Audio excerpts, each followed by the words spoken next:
कारण आई म्हणजे सुखाचा सागर, बाप म्हणजे धैर्याचा डोंगर. ज्या दिवशी आई मरते त्या दिवशी सुखाचा सागर आटून जातो मायबा, आणि ज्या दिवशी बाबा मरतात त्या दिवशी धैर्याचा डोंगर डगमळून जातो. आठवा ती आई. मला सांगा, आज कॉम्प्युटरचं युग आहे. छोट्याशा मोबाईल वरून 1 मिनिटामध्ये अमेरिकेमध्ये बोलू शकतो आपण दुसऱ्याशी. पण विज्ञान किती मोठं प्रगत झालं. हार्ट सर्जरी करायची असेल तर एवढीशी बारीक बारीक कॅमेरा निर्माण केला विज्ञानाने. छोटंसं छेद टाकून आतमध्ये टाकला जातो आणि सगळं हार्ट मध्ये कुठे कुठे ब्लॉकेज आहे ते कळतं. विज्ञान हार्ट पर्यंत पोचलंय. पण एक शोध अजून विज्ञानाला लागला नाही मायबाप. ज्या दिवशी बाळाला जन्माला माय घालते, नाळ कापला जातो, बाळाला आंघोळ घातली जाते, बाळाला बाळुत्यात गुंडाळलं जातं आणि आई जवळ ठेवलं जातं. बाळुत्यात गुंडाळलेल्या बाळाला आई उराशी लावते आणि मग आईच्या सर्व अंगात रक्त तिच्या स्तनात जिरतं. त्याचं दूध कसं होतं नाही विज्ञानाला कळालं. आईशिवाय ते कोणीच करू शकत नाही महाराज, आईशिवाय कोणीच करू शकत नाही. कारण प्रत्येक एका दुधाच्या थेंबा करता आई 2 रक्ताच्या थेंबाचं बलिदान करते. त्यावेळेला 1 दुधाचं थेंब ती लेकरा करता निर्माण करते. लेकरांना एकच विनंती आहे, आईच्या त्या दुधाला विसरलात, कितीही श्रीमंत झालात तरी कधीही आपण सुखी राहू शकत नाही बा. कारण आई आई करता कधीच जगत नाही बा. घडलेली घटना आहे. 4 मुलांचा प्रपंच होता आणि आज आदल्या रात्री आईने मुलांना जेवायला वाढलं. घरामध्ये भात होता तो शिजवला आणि मग सर्व भात 4ही मुलांनी खाऊन टाकला आणि आईला काहीच उरलं नाही. आईला काहीच उरलं नाही. आईच्या पोटामध्ये आग लागली होती, आईला भूक लागली होती. आई विचार करते, पांडुरंगा जरी मला उपाशी राहायला लागलं तरी चालेल, पण माझी लेकरं सुखाने जेवून झोपलेत ना. आई डोळे भरून मुलांकडे पाहत होती. मायबाप डोळे भरून मुलांकडे पाहत होती. दुसऱ्या दिवशी सकाळ झाली, पहाट झाली, दिवस उजाडला, माथ्यावर आला, मुलं शाळेमध्ये गेली. आईला बोलली, आई 12 वाजता जेवायला येतो. आईने डब्बा उघडला. डब्यात 4च भाकरींचं पीठ होतं. 4 लेकरं होती. लेकरं 12 वाजता आली. आई अगं जेवायला वाढ ना. 4 भाकऱ्या होत्या.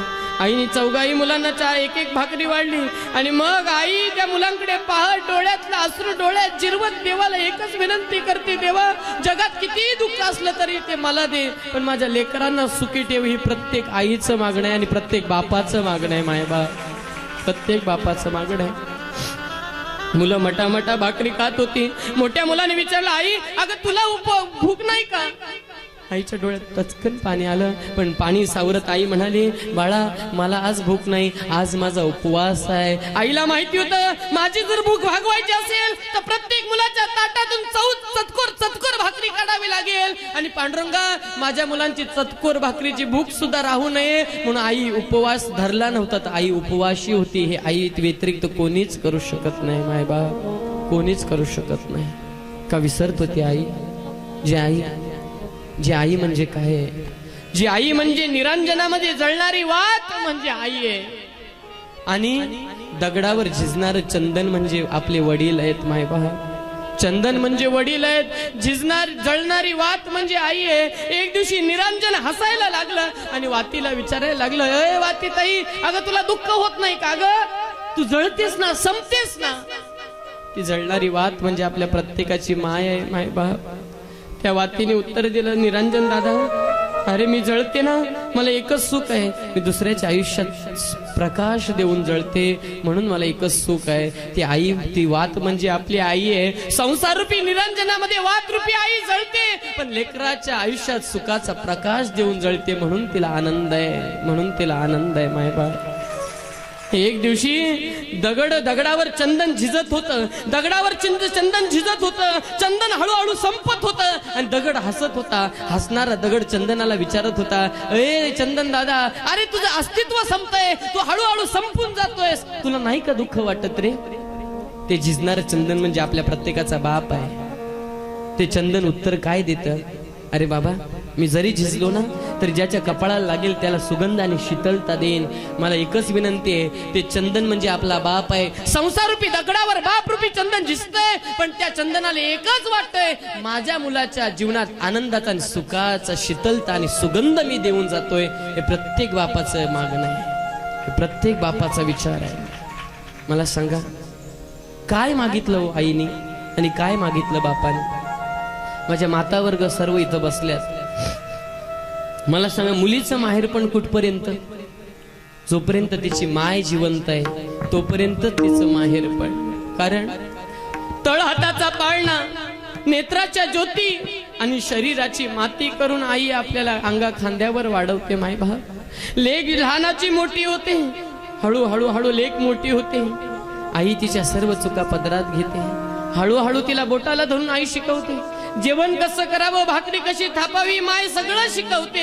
आणि ज्या दिवशी मुलगी सासरी जायला निघते त्या दिवशी आईला आलिंगन देते. आई, मुलगी रडते, हंबरडा पडते. माय भाव, कारण आई, प्रत्येक चुका तू माझ्या क्षमा करत होतीस आई. मला तू अंगा खांद्यावर खेळवत होतीस आई.